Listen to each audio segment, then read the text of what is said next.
സ്വർഗം തുറക്കണേ, ആത്മാവിൻ ശക്തി നൽകണമേ, വേഗം വരണമേ, സ്നേഹം പകരണമേ, ആത്മാവിലൊന്നു തൊടണമേ. ആരാധനയെ യേശുവേ,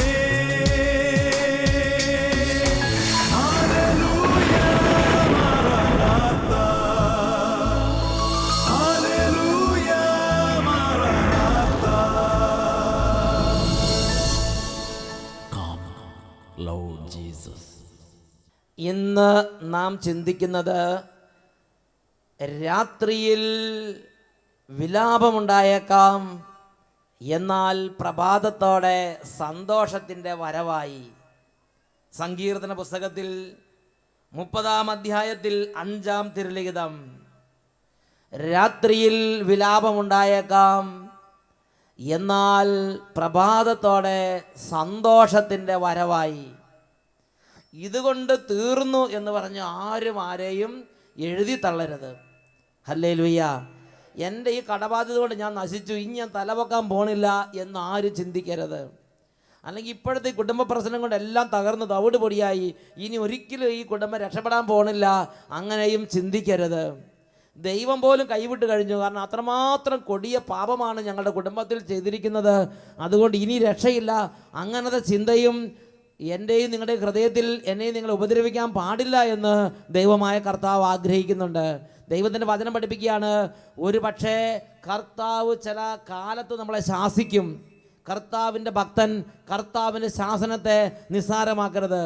കർത്താവ് ശാസിക്കുമ്പോൾ നഷ്ടധൈര്യനാവുകയും അരുത്. കർത്താവ് ക്ഷണനേരത്തേക്ക് ശാസിച്ചാലും അനേക കാലത്തേക്ക് അവിടുന്ന് വാത്സല്യം കൊണ്ട് നിറയ്ക്കും. വചനം പഠിപ്പിക്കുകയാണ്, രാത്രിയിൽ വിലാപമുണ്ടായേക്കാം, എന്നാൽ പ്രഭാതത്തോടെ സന്തോഷത്തിൻ്റെ വരവായി. ഞാൻ ഇങ്ങനെ ആയിപ്പോയല്ലോ എന്ന് പറഞ്ഞ് ആരെക്കുറിച്ചും ദുഃഖിക്കരുത് എന്ന് ദൈവമായ കർത്താവ് ആഗ്രഹിക്കുന്നു. വേറൊരു വാക്കി പറഞ്ഞാൽ നിരാശപ്പെട്ടിരിക്കരുത്. ഹല്ലേലൂയ. നിരാശപ്പെട്ടിരിക്കരുത്. ഇതാ ബൈബിളിൽ ഈശോയുടെ മനോഭാവം ആദ്യം നമ്മളൊന്ന് പഠിക്കാൻ പോവുകയാണ്. വിശുദ്ധ മർക്കോസിൻ്റെ സുവിശേഷത്തിൽ 16-ാം അധ്യായത്തിൽ 9, 10, 11 തിരുലിഖിതങ്ങൾ. ആഴ്ചയുടെ 1-ാം ദിവസം രാവിലെ ഉയർത്തെഴുന്നേറ്റതിന് ശേഷം യേശു ആദ്യം മഗ്ദലന മറിയത്തിന് പ്രത്യക്ഷപ്പെട്ടു. ഇവളിൽ നിന്നാണ് അവൻ 7 പിശാചുക്കളെ പുറത്താക്കിയത്. ഈ മഗ്ദലന മറിയത്തിൻ്റെ കാര്യം നമുക്കെല്ലാവർക്കും അറിയാം. അദ്ദേഹം ഒരു നാൾ വളരെ അന്ധകാരത്തിൽ ജീവിച്ചിരുന്നൊരവസ്ഥയിലൂടെ കടന്നു പോവുകയായിരുന്നു. അങ്ങനെ ഇരിക്കുമ്പോൾ ഇനി ഇവൾ മുമ്പോട്ട് പോയാൽ ഇത് പല പ്രശ്നത്തിനും കാരണമാകുമെന്ന് മനസ്സിലാക്കി അവിടെ ഉണ്ടായിരുന്ന എല്ലാവരും കൂടെ കല്ലെറിഞ്ഞ് കൊല്ലാൻ വേണ്ടി വിധി പ്രഖ്യാപിച്ചു. അങ്ങനെ അവളെ പിടികൂടി എന്നിട്ട് യേശുവിൻ്റെ അടുത്തേക്ക് കൊണ്ടുവന്നിരിക്കുകയാണ്. പ്രിയപ്പെട്ട സഹോദരങ്ങളെ, ജീവിതത്തിൽ ഒരുപാട് തെറ്റുകൾ സംഭവിച്ചൊരു വ്യക്തിയാണ്. മാത്രമല്ല, തെറ്റ് ചെയ്ത് ഇപ്പം എന്തായിരിക്കണത്, 7 പിശാച് അവരുടെ ഉള്ളിൽ കയറിയിരിക്കുകയാണെന്നാണ് നമ്മൾ മനസ്സിലാക്കേണ്ടത്. ഹല്ലേലൂയ. അങ്ങനെ തന്നെയല്ലേ മനസ്സിലാക്കേണ്ടത്? 7 പിശാച് കയറിയിരിക്കാൻ തക്കവണ്ണം അത്രയും പാപം ചെയ്ത് അതിന് അടിമപ്പെട്ടിരിക്കുകയാണ്. വ്യഭിചാര ദുർബോധങ്ങളായിരിക്കണം. അങ്ങനെ പല വെറൈറ്റിയുള്ള വ്യഭിചാര ദുർബോധങ്ങൾ ഇതിൻ്റെ ഉള്ളിൽ കയറി ഇങ്ങനെ ഇരിക്കുകയാണ്. 7 പിശാച് അതിനുള്ളിൽ വാസം ചെയ്യാൻ തക്കവണ്ണം അത്രയ്ക്ക് അത് പാപത്തിന് അടിമപ്പെട്ടു പോയി. അവരെ കുറിച്ച് നല്ലൊരു വാക്ക് പറയാൻ ആരും ഉണ്ടായിരുന്നില്ല. ഇവൾ പാപിനിയാണ്, ഇവനെ കല്ലെറിഞ്ഞ് കൊല്ലണം എന്ന് പറഞ്ഞിട്ടാണ് വലിയൊരു ജനസമൂഹം ഇവളുമായിട്ട് യേശുവിൻ്റെ അടുത്തേക്ക് നീങ്ങി വന്നിരിക്കുന്നത്. പ്രിയപ്പെട്ട സഹോദരങ്ങളെ, ആ വ്യക്തിയുടെ ജീവിതത്തിൽ ആ വ്യക്തിക്ക് വേണ്ടി സംസാരിക്കാൻ ആരെങ്കിലും അവിടെ വന്നോ? അതിൻ്റെ അപ്പൻ വന്നോ? അതിൻ്റെ അമ്മ വന്നോ? അതിൻ്റെ ബന്ധുക്കളെ മിത്രങ്ങൾ ആരെങ്കിലും അതിനുവേണ്ടി ജാമ്യം എടുക്കാനോ അതിനുവേണ്ടി എന്തെങ്കിലും സംസാരിക്കാനോ ഉണ്ടായിരുന്നോ?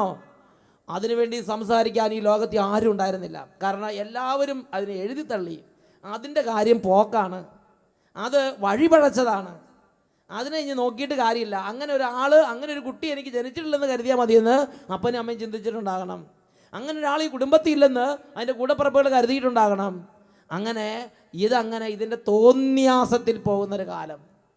കാരണം ചോദിക്കാനും പറയാനും ആരുമില്ല, പോയാലും വന്നാലും നഷ്ടം ആർക്കുമില്ല. അങ്ങനെ എല്ലാ വിധത്തിലും നഷ്ടപ്പെട്ട ഒരു ജീവിതമായിരുന്നു ആ ജീവിതം. അപ്പോൾ എല്ലാവരും എഴുതി തള്ളി, കുടുംബത്തിൽ നിന്ന് എഴുതി തള്ളി, നാട്ടുകാരെ എഴുതി തള്ളി, സകലരും എഴുതി തള്ളി. പ്രിയപ്പെട്ട സഹോദരങ്ങളെ, അങ്ങനെ എല്ലാവരും എഴുതി തള്ളിയെങ്കിലും യേശു അവളെ എഴുതി തള്ളിയില്ല. Price the Lord. നിങ്ങൾ ചിന്തിച്ച് നോക്കിയേ, യേശു ഈ ലോകത്തിൽ നിന്ന് ഗെത്സമേൻ തോട്ടം തൊട്ട് ഒരുപാട് പീഡനങ്ങൾ സഹിച്ച് പീലാത്തോസിൻ്റെ വീട്ടിൽ വെച്ച് പലതരത്തിലുള്ള വിചാരണകൾക്ക് അവൻ വിധേയനായി. അങ്ങനെ ശിഷ്യന്മാരെല്ലാം ഓടിപ്പോയതും പിന്നെ പത്രോസ് ദൂരെ അനുഗമിച്ചതും അങ്ങനെ പത്രോസ് 3 തവണ തള്ളി പറഞ്ഞതും യൂദാസിൻ്റെ സംഭവങ്ങളും അങ്ങനെ ഒരുപാട് കാര്യം നടന്നിട്ടുണ്ട്. അങ്ങനെ ഗാഗുൽത്താമൽ ഈശോ കുരിശിൽ തറയ്ക്കപ്പെട്ട് അവൻ വധിക്കപ്പെട്ട് വലിയ വലിയ സംഭവങ്ങൾ അരങ്ങേറി. ശിഷ്യന്മാർ പേടിച്ച് വിറച്ച് അങ്ങനെ മുറിയിൽ അടച്ചിരിക്കുകയാണ്. പ്രിയപ്പെട്ട സഹോദരങ്ങളെ, 3-ാം നാൾ യേശു ഉയർത്തെഴുന്നേറ്റു. ന്യായമായും ഈശോ ആദ്യം പ്രത്യക്ഷപ്പെടുന്ന ആർക്കായിരിക്കണം? ന്യായമായി ഈശോ ആദ്യം പ്രത്യക്ഷപ്പെടേണ്ടത് പരിശുദ്ധ മാതാവിനായിരിക്കണം. കാരണം എന്താ? ഈ പരിശുദ്ധ അമ്മ സഹിച്ചിടത്തോളം വേദന ആരെങ്കിലും സഹിച്ചിട്ടുണ്ടോ? ഈശോയെ ഉദരത്തിൽ വഹിച്ച സംഭവം തൊട്ടിങ്ങോട്ട് യേശുവിന് വേണ്ടി ഈ അമ്മ, പരിശുദ്ധ അമ്മ ഒരുപാട് സഹിച്ചിട്ടുണ്ട്. ന്യായമായ മാനുഷിക ചിന്ത അനുസരിച്ച് നോക്കിയാൽ ശരിക്കും ആദ്യം പ്രത്യക്ഷപ്പെടേണ്ടത് പരിശുദ്ധ അമ്മയ്ക്ക്. എന്തെങ്കിലും കാരണത്തെ പരിശുദ്ധ അമ്മയ്ക്ക്, അല്ലെങ്കിൽ അടുത്തത് പത്രോസിലേക്കാണ്. കാരണം പത്രോസിലേക്കൻ അങ്ങനെ കൂടെ കൊണ്ടു നടന്നതാണ്. 3 വർഷം കൂടെ എപ്പോഴും എല്ലാ കാര്യത്തിലും സാക്ഷ്യം വഹിക്കാൻ വേണ്ടി എപ്പോഴും കൂടെ നിർത്തിയത് ആരെയാണ്? പത്രോസ്, യാക്കോബ്, യോഹന്നാൻ എന്നിവരെയാണ്. അവർക്കാണ് പ്രത്യക്ഷപ്പെടേണ്ടിയിരുന്നത്. അല്ലെങ്കിൽ ശിഷ്യന്മാരുടെ സമൂഹത്തിൽ അവരവിടെ അപ്പുറത്ത് മുറിയിരിപ്പുണ്ട്. അവർ വിലപിച്ച് സങ്കടപ്പെട്ട് ഒരുപാട് അവരെന്തിനു വേണ്ടി കരഞ്ഞുകൊണ്ടിരിക്കുന്നത്? ഈ യേശു ഇങ്ങനെ മരിച്ചതിലോ യേശുവിൻ്റെ കാര്യങ്ങൾ കാണുമ്പോൾ അവർക്ക് വിങ്ങി വിങ്ങി കരച്ചിൽ വന്നുകൊണ്ടിരിക്കുകയാണ്. 3 ദിവസം കഴിഞ്ഞിട്ട് കരച്ചിൽ നിന്നിട്ടില്ല. അവർ മുറിയിലിരുന്ന് വാൽ തല്ലി കരഞ്ഞുകൊണ്ടിരിക്കുകയാണ്, അടച്ചു തല്ലി കരഞ്ഞുകൊണ്ടിരിക്കുകയാണ്. അങ്ങനെ വിലപിച്ചും കരഞ്ഞും അവർ 3 ദിവസമായിട്ട് കരച്ചിൽ മാറിയിട്ടില്ല. ഹല്ലേലൂയ. അങ്ങനെ ഈശോയുടെ സ്നേഹം കൊണ്ട് കരഞ്ഞിരിക്കുന്ന ആ ശിഷ്യന്മാരുടെ സമൂഹത്തിലേക്ക് അല്ല ഈശോ ആദ്യം പ്രത്യക്ഷപ്പെട്ടത്.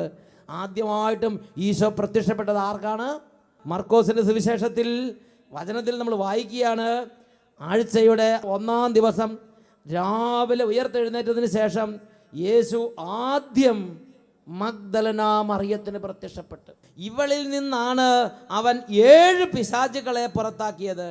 അവൾ ചെന്ന് അവനോടുകൂടെ ഉണ്ടായിരുന്നവരെ വിവരം അറിയിച്ചു. അവർ ദുഃഖത്തിലാണ്ട് വിലപിച്ചു കൊണ്ടിരിക്കുകയായിരുന്നു. അവൻ ജീവിച്ചിരിക്കുന്നുവെന്നും അവൾക്ക് കാണപ്പെട്ടുവെന്നും കേട്ടപ്പോൾ അവർ അത് വിശ്വസിച്ചില്ല. കാരണം അവരുടെ മനസ്സിൻ്റെ ഫ്രെയിമിൽ അത് ഉൾക്കൊള്ളാൻ പറ്റുന്നില്ല. അവർക്കത് ചിന്തിച്ചിട്ട് മനസ്സിലാകുന്നില്ല. അവരത് വിശ്വസിച്ചില്ല. പ്രിയപ്പെട്ട സഹോദരങ്ങളെ, നോക്കുക, എല്ലാവരും എഴുതിത്തള്ളിയെങ്കിലും സ്വർഗം മഗ്ദലന മറിയത്തെ എഴുതിത്തള്ളിയില്ല. സ്വർഗം മഗ്ദലന മറിയത്തെ നന്നായി അങ്ങോട്ട് കരുതി, നന്നായി അങ്ങോട്ട് റെസ്പെക്റ്റ് ചെയ്തു. ലോകത്തിൽ യേശുവിൻ്റെ സുവിശേഷം പ്രസംഗിക്കപ്പെടുന്നിടത്തോളം കാലം ഈ സംഭവങ്ങളും പ്രസംഗിക്കപ്പെട്ടിരിക്കും. Hallelujah, hallelujah. പ്രിയപ്പെട്ട സഹോദരങ്ങളെ, ഒരു പക്ഷേ നമ്മുടെ ജീവിതം തകർന്ന് അങ്ങ് അറ്റത്ത് തീരുകയായിരിക്കാം. നമ്മുടെ ദൈവത്തിന് നമ്മുടെ ജീവിതത്തെ ഒരിക്കൽ കൂടെ ഒരു പുത്തൻ യുഗത്തിലേക്ക് നടത്താൻ കഴിയും. ഹല്ലേലൂയ. ഒരു പുത്തൻ യുഗത്തിലേക്ക് നടത്താൻ കഴിയും, ഉയർത്താൻ കഴിയും. ഹല്ലേലൂയ. ഇപ്പോൾ ഒരുപക്ഷെ ലോകം ചവിട്ടി മതിക്കുന്ന ഒരു അന്തരീക്ഷമായിരിക്കാം. ഇപ്പോൾ ഒരുപക്ഷെ കുടുംബത്തിൽ നിന്ന് ചവിട്ടി മതിക്കപ്പെടുന്ന അവസ്ഥയായിരിക്കാം. ഇപ്പോൾ ഒരുപക്ഷെ തല പൊക്കാൻ കഴിയാത്തൊരു സ്ഥിതിയായിരിക്കാം. ഇപ്പോൾ ഒരുപക്ഷെ അഡ്രസ്സ് ഇല്ലാത്തൊരു അന്തരീക്ഷമായിരിക്കാം. ഇപ്പോൾ ഒരുപക്ഷെ ഒന്നും അല്ലാത്തൊരു സ്ഥിതിയായിരിക്കാം. പ്രിയപ്പെട്ട സഹോദരങ്ങളെ, എന്നാൽ ലോകം കാണുന്നത് പോലെ അല്ല ദൈവം കാണുന്നത്. ലോകം വിലയിടുന്നത് പോലെ അല്ല ദൈവം വിലയിടുന്നത്. ദൈവം ആരെയും എഴുതി തള്ളുന്നില്ല. ഹല്ലേലൂയ. ഉറക്കെ പറ, ഹല്ലേലൂയ. ദൈവം ആരെയും എഴുതി തള്ളുന്നില്ല. ഞാനും നിങ്ങളും ഒരാളെയും എഴുതി തള്ളരുത് എന്നാണ് ജീവിക്കുന്ന ദൈവമായ കർത്താവിൻ്റെ ആഗ്രഹം. ഇനി അപ്പോസ്തല പ്രവർത്തനത്തിൽ മറ്റൊരു രംഗത്തിലേക്ക് നമുക്ക് പോകാം. അപ്പോസ്തലനായ പൗലോസ് ശ്ലീഹ തന്നെക്കുറിച്ച് തന്നെ സാക്ഷ്യപ്പെടുത്തുന്ന ഭാഗമാണ് അപ്പോസ്തല പ്രവർത്തനം 22-ാം അധ്യായം 3-4 തിരുലിഖിതങ്ങൾ. ഇന്ന് നിങ്ങൾ എല്ലാവരും ആയിരിക്കുന്നത് പോലെ ഞാനും ഒരു കാലത്ത് ദൈവത്തെക്കുറിച്ചുള്ള തീഷ്ണത നിറഞ്ഞവനായിരുന്നു. പുരുഷന്മാരെയും സ്ത്രീകളെയും ബന്ധിച്ച് കാരാഗൃഹത്തിൽ അടച്ചുകൊണ്ട് ഈ മാർഗത്തെ നാമാവശേഷമാകത്തക്ക വിധം പീഡിപ്പിച്ചവനാണ് ഞാൻ. പ്രധാന ആചാര്യന്മാരും ജനപ്രമാണികളും സംഘം മുഴുവനും തന്നെയും എനിക്ക് സാക്ഷികളാണ്. ഡെമാസ്കസിലുള്ളവരെയും ബന്ധനത്തിലാക്കി ജെറുസലേമിൽ കൊണ്ടുവന്ന് ശിക്ഷിക്കുന്നതിന് ഞാൻ അവരിൽ നിന്ന് സഹോദരന്മാർക്കുള്ള കത്തുകളും വാങ്ങി അവിടേക്ക് യാത്ര പുറപ്പെട്ടു. യേശുവിൻ്റെ നാമവും യേശുവിൻ്റെ സഭയും നാമാവശേഷമാകത്തക്ക വിധം അതിനെ കഠിനമായി നശിപ്പിച്ചവനാണ് പൗലോസായി മാറിയ സാവൂള്. തന്നെ സാവൂളിനെ കുറിച്ച് രേഖപ്പെടുത്തുന്നത് എങ്ങനെയാണ്? ഈ നാമം ഭൂമുഖത്തു നിന്ന് തുടച്ചു മാറ്റാൻ തക്കവണ്ണം വൈരാഗ്യ ബുദ്ധിയോടെ പ്രവർത്തിച്ചവൻ, വെറുപ്പോടും വളരെ പ്രതികാരത്തോടും കൂടെ ക്രിസ്തുനാമത്തോടും ക്രിസ്തുവിൻ്റെ സഭയോടും ഇടപെട്ടവൻ, അങ്ങനെ ക്രിസ്തുവിൻ്റെ സഭയെ പീഡിപ്പിച്ചവൻ. ഹല്ലേലൂയ.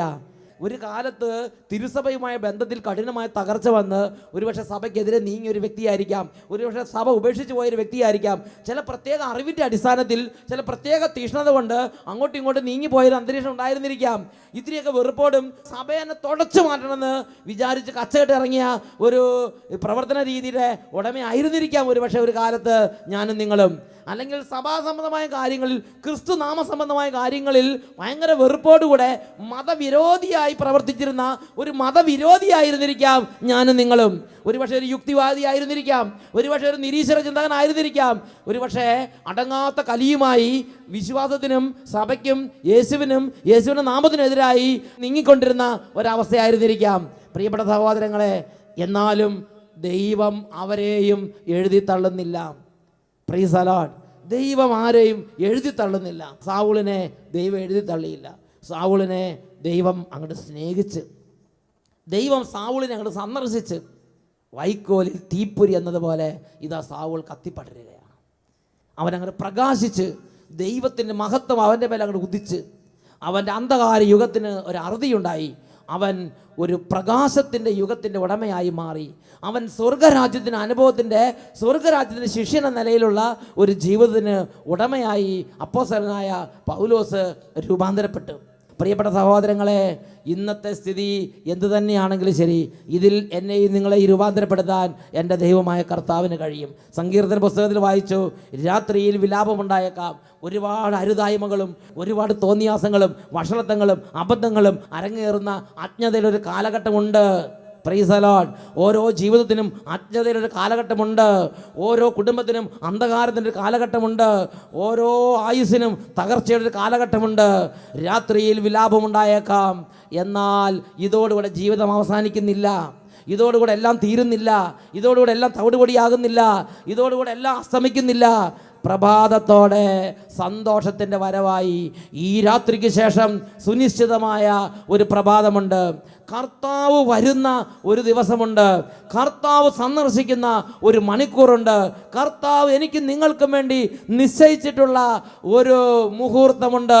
അന്ന് ഒട്ടും വൈകാതെ തന്നെ കർത്താവ് എന്നെയും നിങ്ങളെയും കണ്ടുമുട്ടും, എന്നെയും നിങ്ങളെ സന്ദർശിക്കും, എൻ്റെയും നിങ്ങളുടെ ജീവിതത്തിൽ ഇടപെടും, എൻ്റെയും നിങ്ങളുടെയും അന്ധകാര യുഗത്തിന് അറുതി വരുത്തും. ഹോസിയയുടെ പുസ്തകം 6-ാം അധ്യായം, അത് 4-ാമത്തെ തിരുലിഖിതം.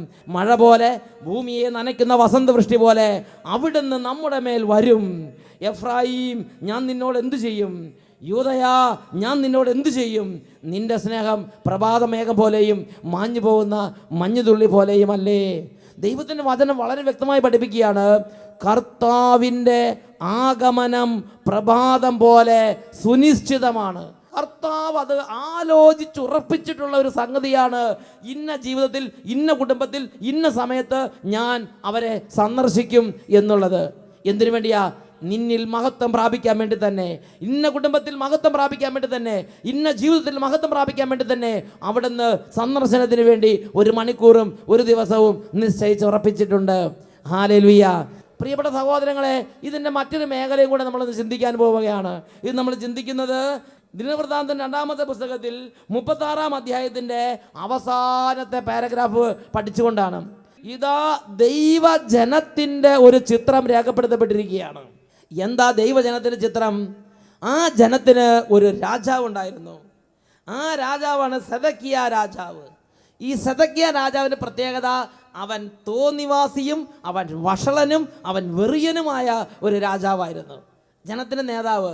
ഒരുപക്ഷെ നിൻ്റെ കുടുംബത്തിലെ അപ്പൻ മദ്യപാനിയും തോന്നിയാസിയും ദുഷ്ടനും പലതരത്തിലുള്ള നിന്ദാവചനങ്ങൾ ഉച്ചരിക്കുന്നവനും തെറി പറയുന്നവനും അസഭ്യം പറയുന്നവനും ആയിരിക്കാം. Price the Lord. ഒരുപക്ഷെ നിന്റെ കുടുംബത്തിലെ മൂത്ത മക്കളെല്ലാം അങ്ങനത്തെ ആയിരിക്കാം. നീ ബന്ധപ്പെട്ട് പ്രവർത്തിക്കുന്ന കൂട്ടായ്മയിൽ ഒരുപക്ഷെ ദൈവവചന വിപരീതമായ ഒരു അന്തരീക്ഷം നിലനിൽക്കുന്ന ഒരു സാഹചര്യമായിരിക്കാം. ദൈവത്തിൻ്റെ വചനം പഠിപ്പിക്കുകയാണ്, 2 ദിനവൃത്താന്തം 36:12. ദൈവമായ കർത്താവിൻ്റെ മുമ്പാകെ അവൻ തിന്മ ചെയ്തു. കർത്താവിൻ്റെ വചനം അറിയിച്ച ജെറമിയായുടെ മുമ്പിൽ അവൻ തന്നെ എളിമപ്പെടുത്തിയില്ല.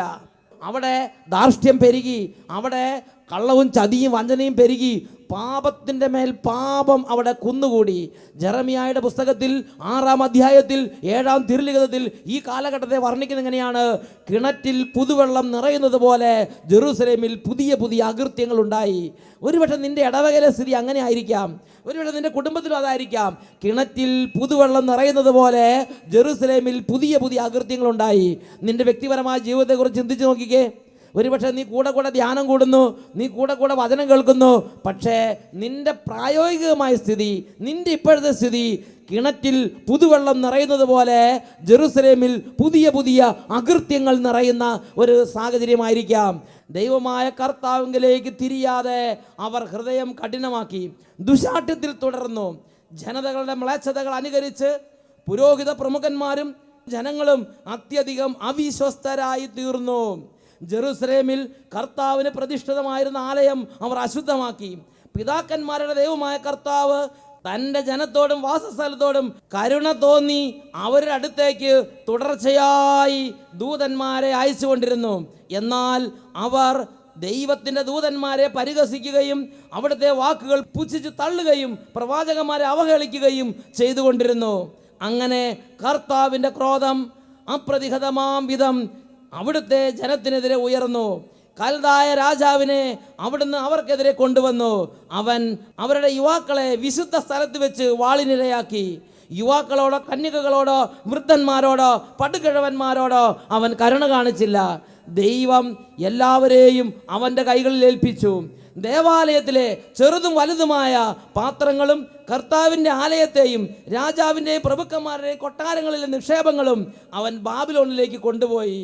അവൻ ദേവാലയം അഗ്നിക്കരയാക്കി, ജെറൂസലേമിൻ്റെ മതിലുകൾ ഇടിച്ചു നിരത്തി, അതിലെ മന്ദിരങ്ങൾ ചുട്ടരിച്ചു, വിലപിടിപ്പുള്ള പാത്രങ്ങൾ നശിപ്പിച്ചു. വാളിൽ നിന്ന് രക്ഷപ്പെട്ടവരെ അവൻ ബാബിലോണിലേക്ക് തടവുകാരായി കൊണ്ടുപോയി. എന്ന് പറഞ്ഞാൽ ആ ദേശത്തുണ്ടായിരുന്ന എല്ലാ കൊട്ടാരങ്ങളും ഇടിച്ചു നിരത്തി കത്തിച്ച് ചാരക്കൂമ്പാരമാക്കി മാറ്റി. ഏറ്റവും സങ്കടമുള്ളത് ദൈവത്തിൻ്റെ മഹത്വം നിറഞ്ഞു നിന്നിരുന്നെന്ന് പറഞ്ഞാൽ ജെറൂസലേം ദേവാലയത്തെ ഇടിച്ച് ചമ്മന്തിയാക്കി, ഇടിച്ച് തവിട് പൊടിയാക്കി, അത് കത്തിച്ചത് ചാരമാക്കി.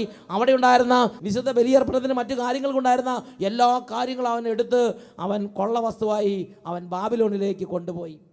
Price the Lord. അങ്ങനെ അവിടെ ഉണ്ടായിരുന്ന എല്ലാവരെയും വാളിനിരയാക്കി. എന്നിട്ട് ആരെങ്കിലും വാളിൽ നിന്ന് രക്ഷപ്പെട്ട് അവശേഷിച്ചിട്ടുണ്ടെങ്കിൽ അവരെ പിടിച്ചു കെട്ടി 2 കൈയും പുറകോട്ട് കെട്ടിയിട്ട് 600 കിലോമീറ്റർ ചാട്ട കൊണ്ട് അടിച്ച് നടത്തി.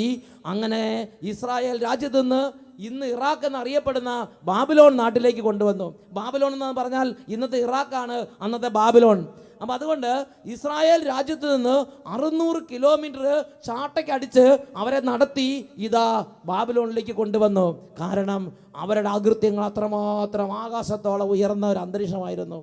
തുടരെ കരുണ തോന്നി ദൈവം തൻ്റെ ദൂതന്മാരെ അയച്ചപ്പോൾ ആ ദൂതന്മാരെ പുച്ഛിക്കുകയും പരിഹസിക്കുകയും നിന്ദിക്കുകയും ചെയ്ത് ദൈവത്തിൻ്റെ വചനത്തിന് പുല്ലുവില കൽപ്പിച്ച് ദൈവവചന വിപരീതമായ മാർഗങ്ങളിലൂടെ അവർ തങ്ങളുടെ ജീവിതങ്ങളെ നയിച്ചു. അതിൻ്റെ പരിണത ഫലമായി ആ രാജ്യം, പ്രത്യേകിച്ച് ജെറൂസലേം, തകർന്നടിഞ്ഞ് ചാരക്കൂമ്പാരമായി. കല്ലുമേക്കല്ല് ശേഷിക്കാതെ വിധം ചാരക്കൂമ്പാരമായി ജെറൂസലേം ദേവാലയം തകർക്കപ്പെട്ടു. അങ്ങനെ ഇപ്പോൾ ബാബിലോൺ നാട്ടിൽ ഇവർ പ്രവാസികളായി കഴിയുകയാണ്. പ്രിയപ്പെട്ട സഹോദരങ്ങളെ, എല്ലാം തവിടുപൊടിയെ കടക്കുകയാണ്. ഇതിനെക്കുറിച്ച് വിലാപത്തിൻ്റെ പുസ്തകത്തിൽ 4-ാമത്തെ അധ്യായം 2 മുതലുള്ള വാക്യങ്ങൾ ഈ തകർച്ചയുടെ ആഴം വെളിപ്പെടുത്തുന്നുണ്ട്. സിയോൻ്റെ അമൂല്യരായ മക്കൾ ഇതാ കുശവൻ്റെ കളിമൺ പാത്രങ്ങൾ പോലെ തവിടുപൊടിയായി തകർന്നടിഞ്ഞ് കിടക്കുകയാണ്. കുറുനരികൾ പോലും കുഞ്ഞുങ്ങളെ മുലയൂട്ടുന്നു. എന്നാൽ എൻ്റെ ജനത്തിൻ്റെ പുത്രി മരുഭൂമിയിൽ ഒട്ടകപക്ഷി പോലെ ക്രൂരയായി. മുല കുടിക്കുന്ന കുഞ്ഞിൻ്റെ നാവ് ദാഹം കൊണ്ട് വരണ്ട് അണ്ണാക്കിലൊട്ടി. കുട്ടികൾ ഭക്ഷണം ഇരക്കുന്നു, പക്ഷെ ആരും നൽകുന്നില്ല. സ്വാദിഷ്ട ഭോജനം അനുഭവിച്ചിരുന്നവർ തെരുവിൽ പട്ടിണി കൊണ്ട് മരിക്കുന്നു. പട്ടുവസ്ത്രം ധരിച്ചിരുന്നവർ ചാരക്കൂമ്പാരത്തിൽ കിടന്ന് ഉരുളുന്നു. എൻ്റെ ജനത്തിൻ്റെ പുത്രിക്ക് ലഭിച്ച ശിക്ഷ ഒരു നിമിഷം കൊണ്ട് ആരും കൈവെക്കാതെ തന്നെ നശിപ്പിക്കപ്പെട്ട സോദോമിൻ്റെക്കാൾ വലുതാണ്. എന്ന് പറഞ്ഞാൽ ആകാശത്ത് നിന്ന് അഗ്നിയും ഗന്ധവും ഇറങ്ങി ദഹിപ്പിക്കപ്പെട്ട സോദോം ഗോമോറ പട്ടണങ്ങളെക്കാൾ തകർന്നടിഞ്ഞ് കിടക്കുകയാണ് ജെറൂസലേം. അതുപോലെ ക്രൂരമായി നശിപ്പിക്കപ്പെട്ടൊരു പട്ടണമാണ് ജെറൂസലേം. ഹല്ലേലൂയ. വാളേറ്റ് മരിച്ചവർ വിശപ്പ് കൊണ്ട് മരിക്കുന്നവരെക്കാൾ ഭാഗ്യവാന്മാരാണ്. കരുണാമയികളായ സ്ത്രീകൾ തങ്ങൾ സ്വന്തം മക്കളെ വേവിച്ച് തിന്നുന്നു. എൻ്റെ ജനത്തിൻ്റെ പുത്രിയുടെ വിനാശത്തെ നാളിൽ അവർ അവരുടെ ഭക്ഷണമായി തീർന്നു. ഇതായിരുന്നു ജെറൂസലേമിൻ്റെ സ്ഥിതി. ഇനി ഇതെന്നെങ്ങനെ തലപൊക്കുവോ? സ്വന്തം പാപത്തിൻ്റെ പരിണത ഫലമായി ജെറൂസലം ചാരക്കൂമ്പാരമായി. ജെറൂസലേമിലുണ്ടായിരുന്ന സ്വർണ്ണപാത്രങ്ങളും ദേവാലയത്തിലെ വിലപിടിപ്പുള്ള വസ്തുക്കളെല്ലാം കൊള്ളയടിച്ച് അന്യ രാജ്യത്തേക്ക് രാജാക്കന്മാരും ചക്രവർത്തിമാരും കൊണ്ടുപോയി. ഒരുവിധം ബുദ്ധിയും ബോധമുള്ള എല്ലാത്തിനെയും ചാട്ടക്കടിച്ച് ചങ്ങല കൊണ്ട് കെട്ടി അവിടെ കൊണ്ട് തടവിലിട്ടിരിക്കുകയാണ്, അടിമകളാക്കി വെച്ചിരിക്കുകയാണ്. ഇങ്ങനെ ദേശത്ത് കഴിഞ്ഞിരുന്നവർ പട്ടിണിയിലും അവമാനത്തിലും കിടക്കുകയാണ്. ദേവാലയത്തിൻ്റെ മതിലുകൾ തകർന്നടിഞ്ഞ് കിടക്കുന്നു. ദേവാലയം ചാരക്കൂമ്പാരമായി കിടക്കുന്നു. ഇതായിരുന്നു ജെറൂസലേമിൻ്റെ സ്ഥിതി. പ്രിയപ്പെട്ട സഹോദരങ്ങളെ, അങ്ങനെ തകർന്നടിഞ്ഞ് കിടക്കുകയാണെങ്കിലും ശരി, ആ ജനം ഹൃദയം കൊണ്ട് എളിമപ്പെട്ടപ്പോൾ, ജീവിക്കുന്ന ദൈവത്തിലേക്ക് തിരിഞ്ഞപ്പോൾ, ദൈവമേ തെറ്റുപറ്റിയെന്ന് പറഞ്ഞപ്പോൾ, ദൈവം ആദ്യത്തേതിനേക്കാൾ അനേക ഇരട്ടി സ്നേഹതീഷ്ണതയോടെ ആ ജനത്തിൻ്റെ മേൽ വരുന്ന രംഗമാണ് തുടർന്ന് നമ്മൾ കാണുന്നത്. അങ്ങനെ ജനം എളിമപ്പെട്ടപ്പോൾ ദൈവം ആരും പറയാതെ തന്നെ ദൈവം ഈ ജനത്തിൻ്റെ ഭാഗധേയം പുനഃസ്ഥാപിക്കാൻ വേണ്ടി ഇടപെടുകയാണ്. അതിൽ യെസ്രായുടെ പുസ്തകം 1-ാമത്തെ അധ്യായത്തിലെ 2 മുതൽ തിരുലിഖിതങ്ങൾ, സൈറസിനെ അവൻ്റെ ഭരണത്തിൻ്റെ 1-ാം വർഷം തന്നെ കർത്താവ് പ്രചോദിപ്പിക്കുകയും അവൻ ഒരു വിളംബരം എഴുതി രാജ്യം മുഴുവൻ പ്രസിദ്ധപ്പെടുത്തുകയും ചെയ്തു. സൈറസ് എന്ന് പറഞ്ഞാൽ ആരാണ്? അതായത് ഈ ബാബിലോൺ രാജ്യത്തിൻ്റെ അധിപതിയായ നെബൂഖദ്നേസറിൻ്റെ ഒരു യുഗം കഴിഞ്ഞപ്പോൾ ഇതാ പേർഷ്യ രാജ്യത്തുള്ള സൈറസ് ബാബിലോണിനെ കീഴടക്കി. അങ്ങനെ ഇപ്പോൾ ബാബിലോൺ സൈറസിൻ്റെ ആധിപത്യത്തിലേക്ക് വന്നു. സൈറസാണ് ഇപ്പോൾ ഈ രാജ്യത്തിൻ്റെ അധിപതിയായിരിക്കുന്നത്. ആ അധിപതിയായ സൈറസിന് രാത്രിയിൽ ദൈവം നേരിട്ട് പ്രത്യക്ഷപ്പെട്ട് പ്രത്യക്ഷപ്പെട്ടിട്ട് പറഞ്ഞു, ഇവിടെ ഇരിക്കുന്ന യഹൂദ ജനം എൻ്റെ സ്വന്തം ജനമാണ്, അവരുടെ ദേവാലയം ചാരക്കൂമ്പാരമായി കിടക്കുകയാണ്, അതുകൊണ്ട് ആ ദേവാലയം പുനരുദ്ധരിക്കാൻ എൻ്റെ ജനത്തെ വിട്ടയക്കുക എന്ന് ദൈവം സൈറസിനോട് നേരിട്ട് നിർദ്ദേശം കൊടുത്തു. പേർഷ്യ രാജാവായ സൈറസ് അറിയിക്കുന്നു, സ്വർഗത്തിൻ്റെ ദൈവമായ കർത്താവ് ഭൂമിയിലെ സകല രാജ്യങ്ങളും എനിക്ക് നൽകുകയും യൂദയായിലെ ജെറൂസലേമിൽ അവിടത്തേക്ക് ആലയം പണിയാൻ എന്നെ ചുമതലപ്പെടുത്തുകയും ചെയ്തിരിക്കുന്നു. Price the Lord. പ്രിയപ്പെട്ട സഹോദരങ്ങളെ, ഒരു പ്രതിനിധി സംഘം പോയി സൈറസിനോട് അഭ്യർത്ഥിച്ചിട്ടാണോ അങ്ങനെ ചെയ്തത്? ആരെങ്കിലും സൈറസിനെ നിർബന്ധിച്ചോ? ആരെങ്കിലും സമരം ചെയ്തോ? ആരെങ്കിലും കൊടി പിടിച്ചോ? ആരെങ്കിലും എന്തെങ്കിലും റെക്കമെൻഡേഷൻ നടത്തിയോ? ഏതെങ്കിലും രാജാവ് ഇടപെട്ടോ? ഏതെങ്കിലും ദൂതന്മാരുടെ സംഘം പോയോ? ആരും ഒന്നും ചെയ്യേണ്ടി വന്നില്ല. ഈ ജനം ഇങ്ങനെ എളിമപ്പെട്ട് ദൈവത്തിൻ്റെ വഴികളിലേക്ക് ജനം തിരിഞ്ഞപ്പോൾ ദൈവം നേരിട്ട് ഈ സൈറസ് എന്ന് പറഞ്ഞ ചക്രവർത്തിക്ക് പ്രത്യക്ഷപ്പെട്ടിട്ട് ചക്രവർത്തിയോട് പറയുകയാണ്, ഇതാ എല്ലാ രാജ്യങ്ങളും നിനക്ക് ഞാൻ കീഴ്പ്പെടുത്തിയിരിക്കുന്നു. യൂദയായിൽ ജെറൂസലേം എന്ന് പറഞ്ഞൊരു സ്ഥലമുണ്ട്, അവിടെ എൻ്റെ ദേവാലയം ചാരക്കൂമ്പാരമായി കിടക്കുകയാണ്, അതുകൊണ്ട് അത് പണിതുയർത്താൻ എൻ്റെ ജനത്തെ വിട്ടയക്കുക. ആ കാര്യമാണ് സൈറസ് ഒരു വിളംബരം എഴുതി രാജ്യം മുഴുവൻ അറിയിച്ചിരിക്കുന്നത്. അവിടുത്തെ ജനമായി നിങ്ങളിടയിലുള്ളവർ അവിടുന്ന് അവരോടുകൂടെ ഉണ്ടായിരിക്കട്ടെ. യൂദയായിലെ ജെറൂസലേമിൽ ചെന്ന് ഇസ്രായേലിൻ്റെ ദൈവമായ കർത്താവിൻ്റെ ആലയം വീണ്ടും നിർമ്മിക്കട്ടെ. ജെറൂസലേമിൽ വസിക്കുന്ന ദൈവമാണ് അവിടുന്ന്. അവശേഷിക്കുന്ന ജനം എവിടെ വസിക്കുന്നവരാണെങ്കിലും അവരെ തദ്ദേശവാസികൾ ജെറൂസലേം ദേവാലയത്തിന് വേണ്ടി സ്വാഭിഷ്ട കാഴ്ചകൾക്ക് പുറമെ വെള്ളി, സ്വർണം, ഇതര വസ്തുക്കൾ, മൃഗങ്ങൾ എന്നിവ നൽകി യാത്രയാക്കണം. പ്രിയപ്പെട്ട സഹോദരങ്ങളെ, രാജാവ് കൽപ്പിച്ചിരിക്കുകയാണ്.